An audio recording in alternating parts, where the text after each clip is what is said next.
Welcome to the Christie Taylor Show. I'm your host, Christie Taylor. Super excited to have you here for another great episode. And we're going to be talking to a brand new author, talking about something that's not always perfect, but it's her life. I want you all to help me welcome our new guest for today, Jenelle Simpson. She is a senior law clerk, paralegal, motivational speaker, life coach in Toronto. She recently added author to her list of accomplishments with the release of her new book, Commitment to a Deceitful Liar. A look inside the life of Janelle, raised in a West Indian home with all of its beliefs and myths. The first time author readily admits her truth is not always pretty, which includes sexual abuse, rape, and various struggles within her community, including drugs and strippers. Janelle details her struggle to escape repeated generational cycles passed down.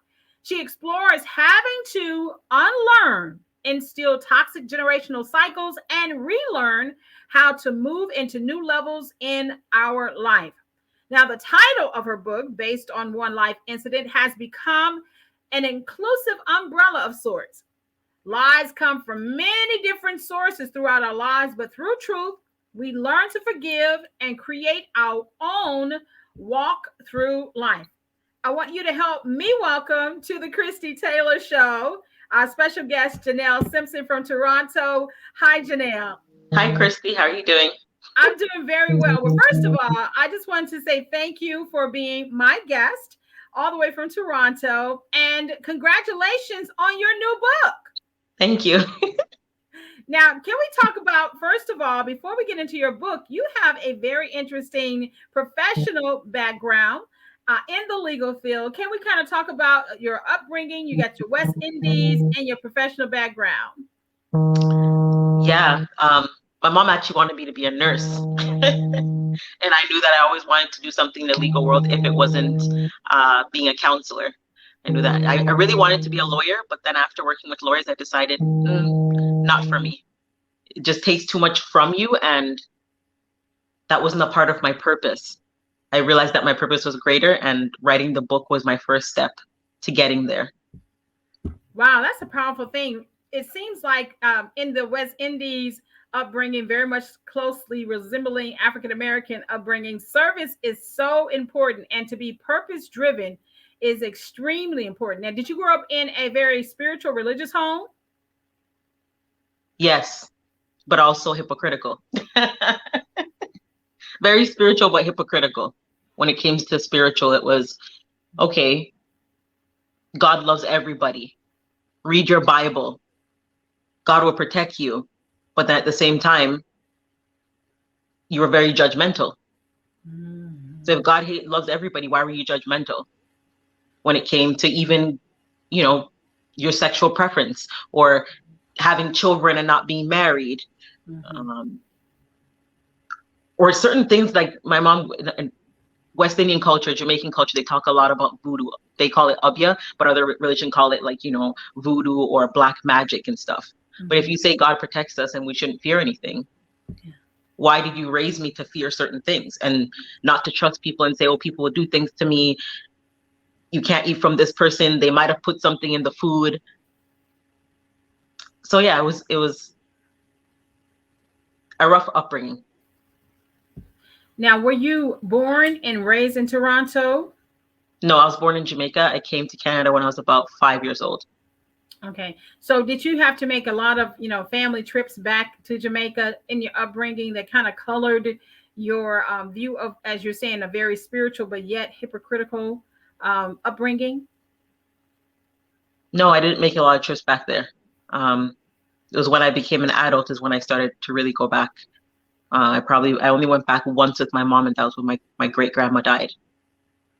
Okay. So you pretty much, most of your experience of the religious upbringing that you had was in Canada.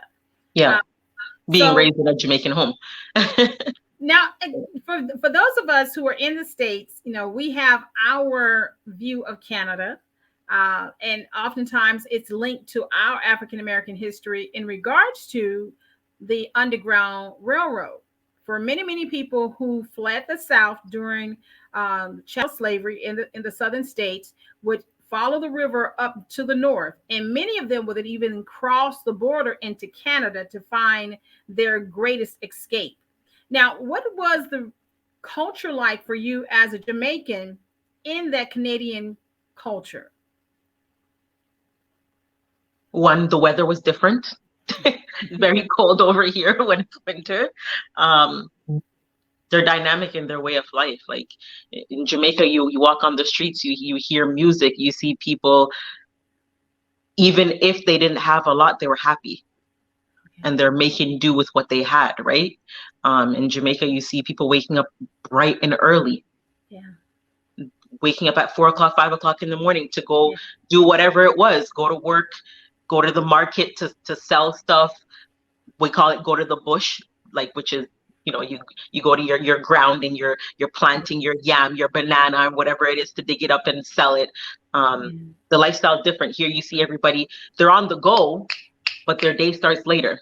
Yeah. Everybody's just working. Their fun is different than Jamaicans. Jamaicans are always having fun. They're always listening to music, always beating music down the street,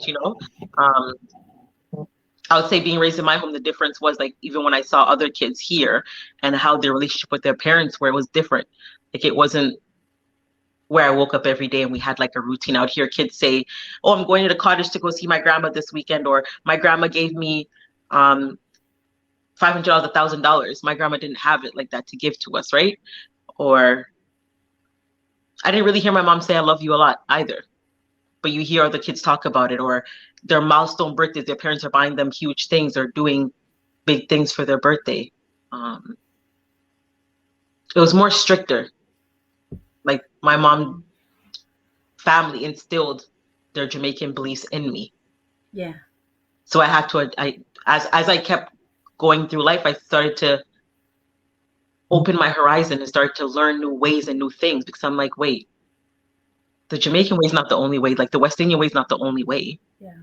Like you're more rough on your kids. Don't do that. Don't do that. Or else I'm going to hit you, or else I'm going to do that. But why? Yeah.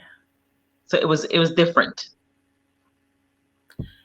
Janelle, there's so much before we even get into your book, which I'm looking forward to get an excerpt from. Hint, hint. I'm looking forward to my copy. But a lot of what you're speaking about is also based in the African ancestry, because even though I have met people from the West Indies, various nations there, and they're like, "Oh my God, you are so like Caribbean. You are so West Indies." Just in, I believe, our common value systems that survived slavery. And even though it's been centuries, those belief systems have been passed down generation to generation to generation. And in many cases, in the 20th and 21st century, we don't have a rational connection to the whys. We just have the do's. Just do it. Just do it. Just do it. Because I said so.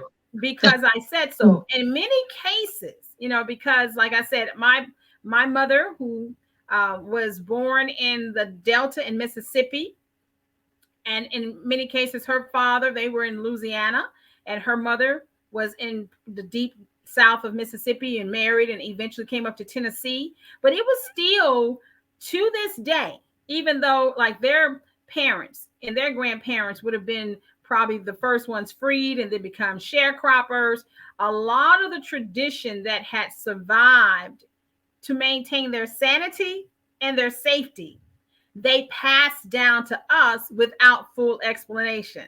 Right. So when we begin to integrate into other societies and begin to see, as you say, that the West Indian or the Jamaican way is not the only way, that is so reminiscent of so many of us who are like, well, there's so much out here that we never have an opportunity to participate in. Poverty is part of that.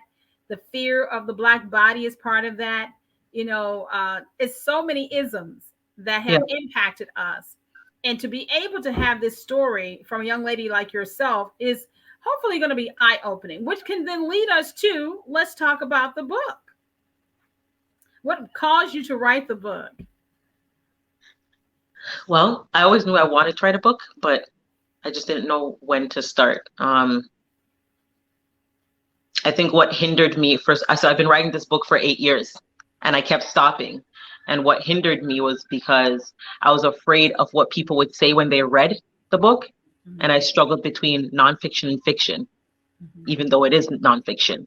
Understood. I was like, okay, people are going to look at me and be like, really?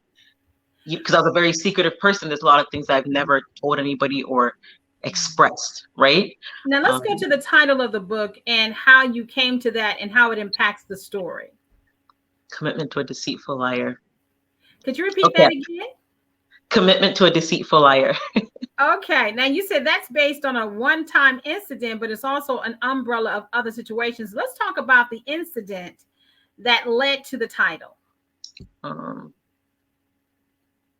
My son was about 1.5 or 2 years old.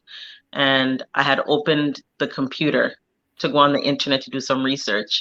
And when I opened the computer, it was on my son's dad's Facebook page where he was telling his cousin that he thought that he had a child in Jamaica. And his cousin was telling him basically to keep it a secret and expressing that. So Jamaica has this term, and pardon the words I'm going to use might sound a little bit harsh, but they say one PUSSY kill cocky, right? And that means that basically one man can't have one woman. They have to have multiple women, right?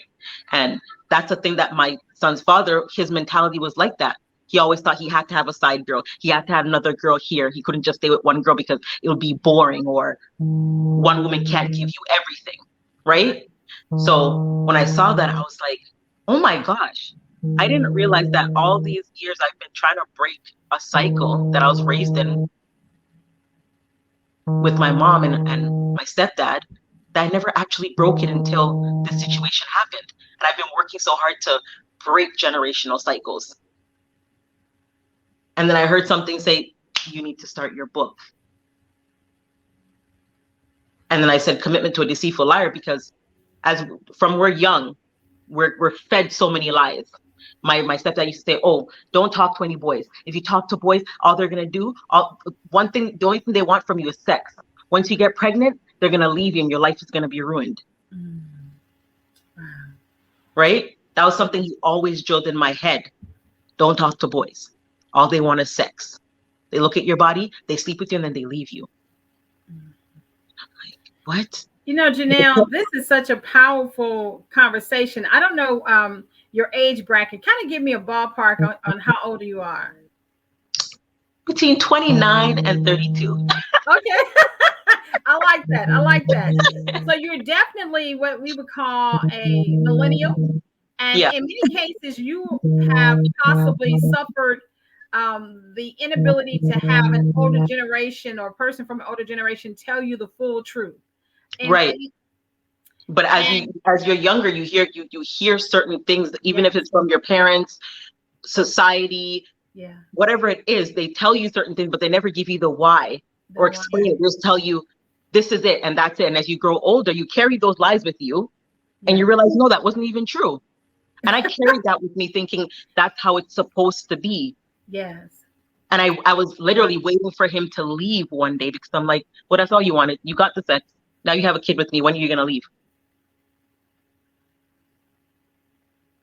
Or how many times do you hear people say people who are raped or molested are nasty?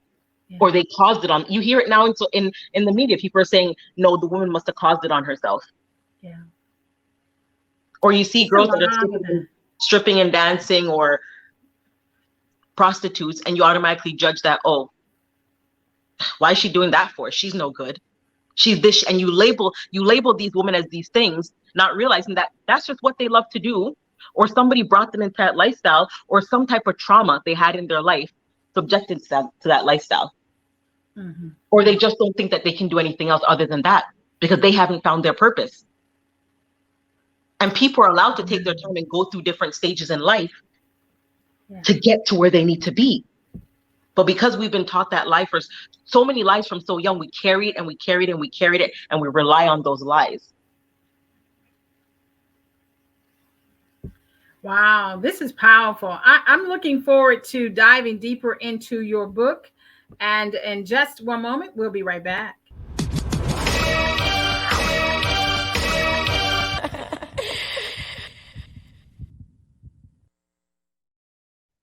We're back with my special guest, Janelle Simpson, and she is talking about her new book, first time author, Commitment to a Deceitful Liar.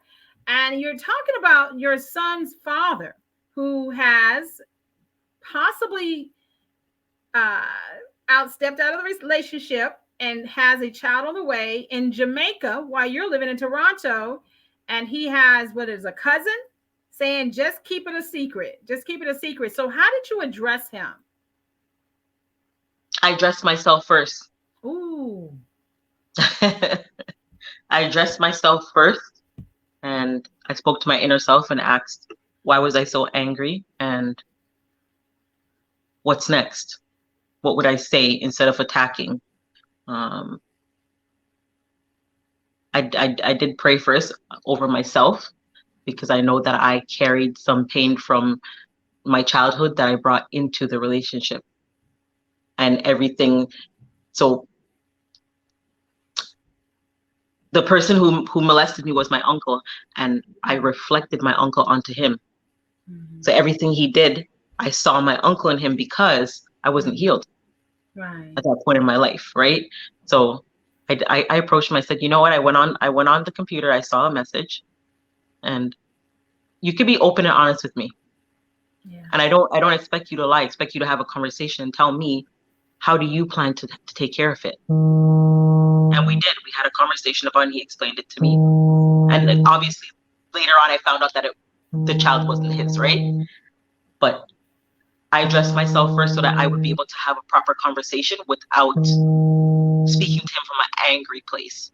Right. So that's how I was able to discuss that situation with him. So are you still in the committed relationship with him at this time? Because I know that you have additional children. Funny enough, I am. And why do you consider it funny? Well, you say funny enough, I am. That's an interesting statement.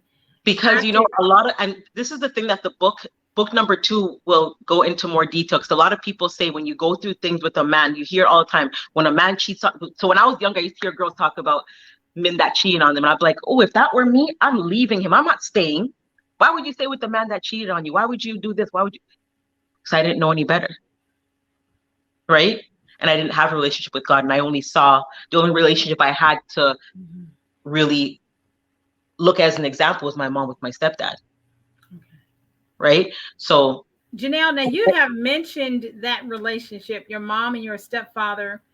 And could you just give us a little insight what you're basing it on as you've patterned your own relationships and womanhood? I knew that I didn't want to be nothing like her.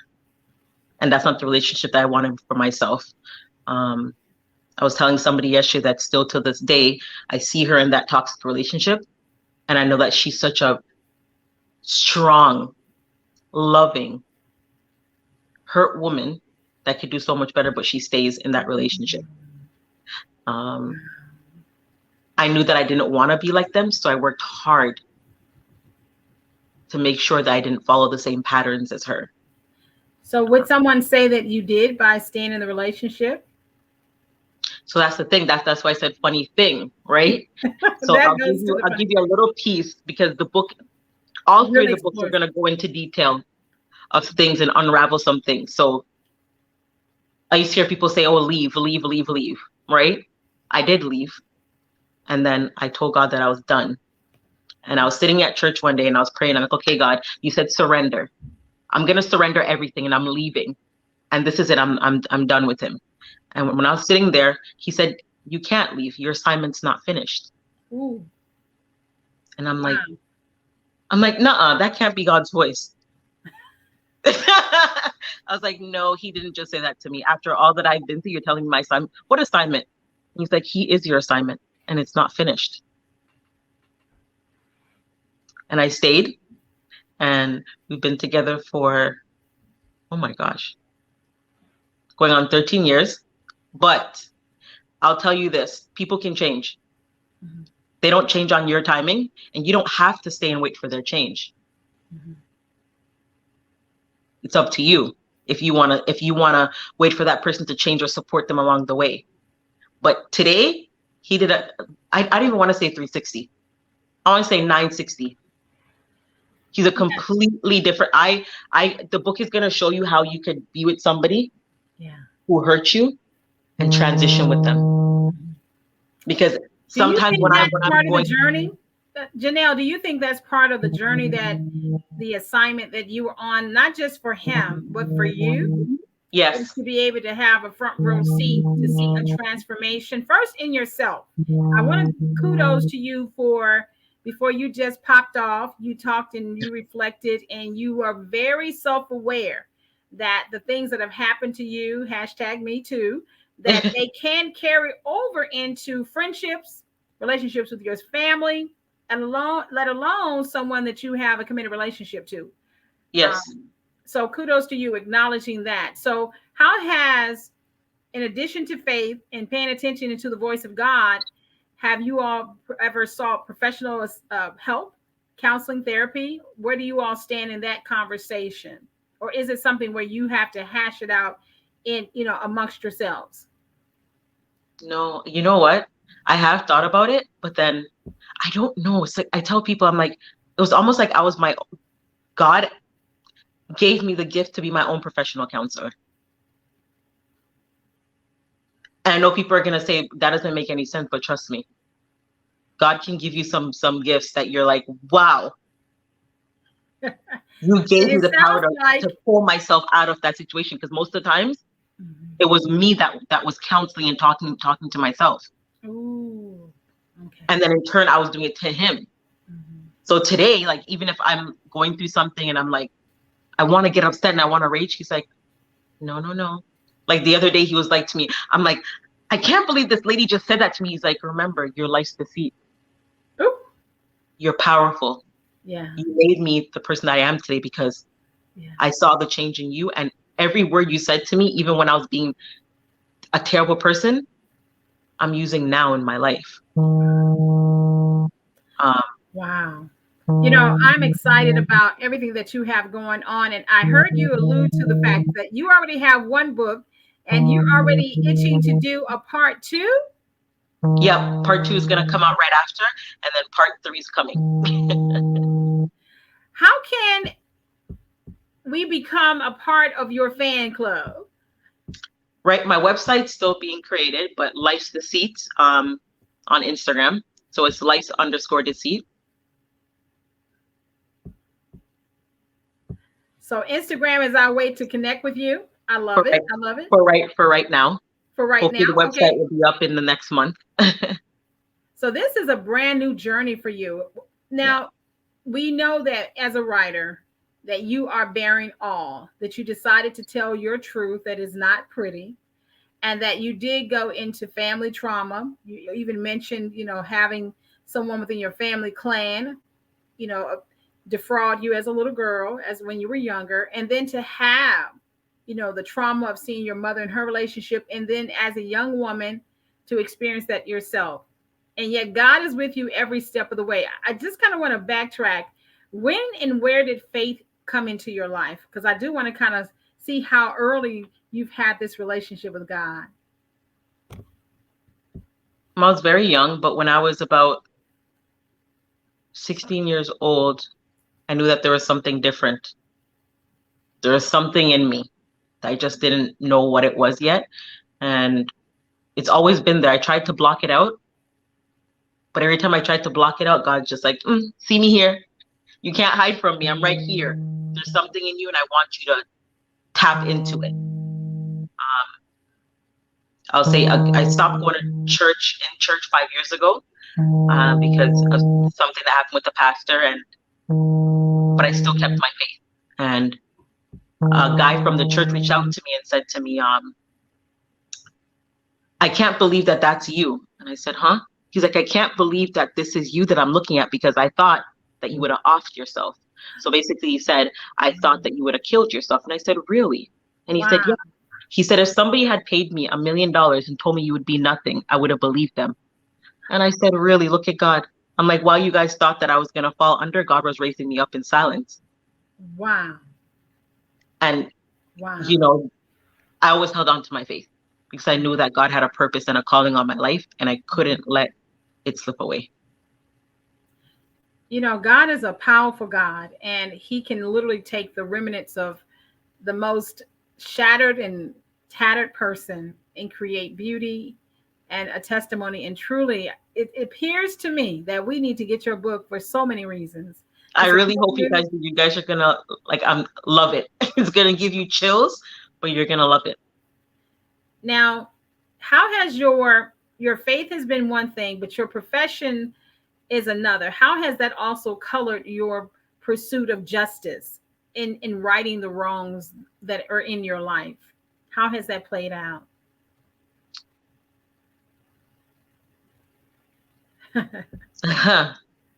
It's funny because I love being a law clerk. I do. But I like to say when God wants you to move into a different dimension, he'll start making things uncomfortable in your life. Because lately, my job has been so uncomfortable. And I'm a star at my job. And things just seem to be falling apart. Yeah. I'm not comfortable anymore. I'm so miserable. I'm declining. And it's almost like God's saying, listen, I told you when I'm ready to pull you out, I'm going to pull you. And he's pulling me. So I'm like, I think it's time to say bye-bye. But I can testify to that. I did radio for over 20 years. And as it drew to a close, I just became dissatisfied with something I had loved since a child. Yeah. But I did not know what exactly God had in mind, but this was part of me even talking to you right now in Toronto via this show was part of his next phase. So trust his leading and follow through on his guidance. Yep. Now, I just want to make sure that we hit all the points. Now, I know that you spoke to me before about family, and you actually have a brother. So in addition to your books, part of your new adventure is also something that has to do with serving the community. Can we talk about that? Yes, we started a nonprofit organization called the Village Children. We're hoping to have an event soon where we can raise some money to open our center for children. We want to make sure children have a proper meal, lunch, breakfast, dinner. We want to be able to supply families with things that they don't have, whether it's school books, clothes, shoes, mothers with allowances to help them with their child, going through school and life. We're partnering with organizations such as business owners, Black business owners. Whatever business you own, we want you because we want to be able to hook you up with these children that want to do something, but they don't think they can. Right. Or even children that just circumstances came their way. They went through something, but nobody wants to give them a chance. Like I say to people always say, how do you always find a job? And I say, because when I walk in, I forget my color. Because a lot of Black people, we see our color and we think when we walk in, they're not going to want to hire us because we're Black and our hair is not straight. And, so you see us, we're straightening our hair because we want our hair to look straight so that we get that job and we fit in. Right. But when I walk in, I don't see color. You see me and you see my confidence. And confidence is very powerful. Confidence is what we want to pass on to these youths as well. When you go out there, forget your color. Remember your name. Mm-hmm. Remember what you're capable of. And carry your strength with you everywhere you go. Janelle, I'm listening to you, and so many things that we'll get a chance to share in the future. One thing I can say is that when you learn how to build your life from the broken pieces, you learn to supersede your race, your ethnicity, your gender, your socioeconomic situation, and you truly realize that your very breath is because you're connected to God. And when God steps into a room, He makes the impossible happen. And if you can teach young people today how powerful God is in them and that he's concerned with their very breath, oh, yes, that's some world changing right there. And speaking about seeing past the physical, you really are on a campaign with all the trauma that you have transformed into triumph. You have also found a way to celebrate your body and to encourage other people and other women to do the same. Tell me about that. My clothing line that I'm hoping to launch very soon, it's called Body of Truth. The reason why I picked Body of Truth because I want people to be truthful in their body. We hear people say, a lot of times, oh, you have to look this way. You have to have a big breast. You have to have small waist. You have to have a big bum. And that's what a gorgeous body is. That's what an accepted body is. And that's not true. Mm-hmm. We're all beautiful in our skin. Feel beautiful in your own skin. If you want to change your body, change it because you want to, not because you want somebody else to accept you or you fit in with what's the in body, apparently, right? Even when it comes to men, people say, oh, men like women that look that way. Really, do they? I didn't know you did a survey on every single man in the entire world. I know what they're like. Everybody has different tastes for different things. And my clothing line is going to demonstrate that. Feel beautiful, sexy in your own skin and love it, accept it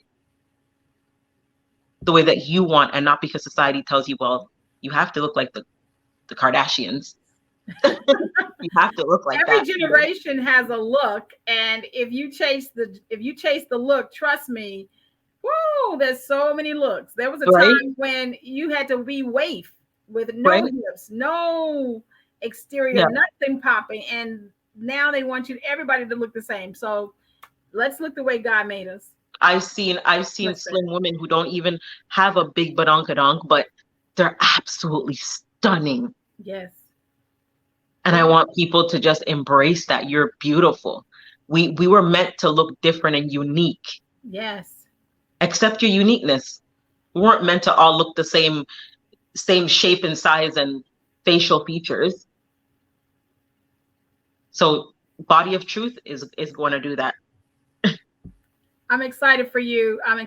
So, of course, be sure to follow this amazing young lady, author Janelle Simpson, turning a fashion icon. Body of Truth. I love it. I'm here for it. I'm here for Body of Truth. And it also kind of pairs very well with your legal aspect. Yeah. Body of Truth is standing in our truths. Well, thank you so very much, Janelle, for being my guest today. Any last words before we go? I love you all. And thank you for your support. And I hope that you guys buy the book, the first book, the second book, the third book. I got many coming. And you guys are going to love them.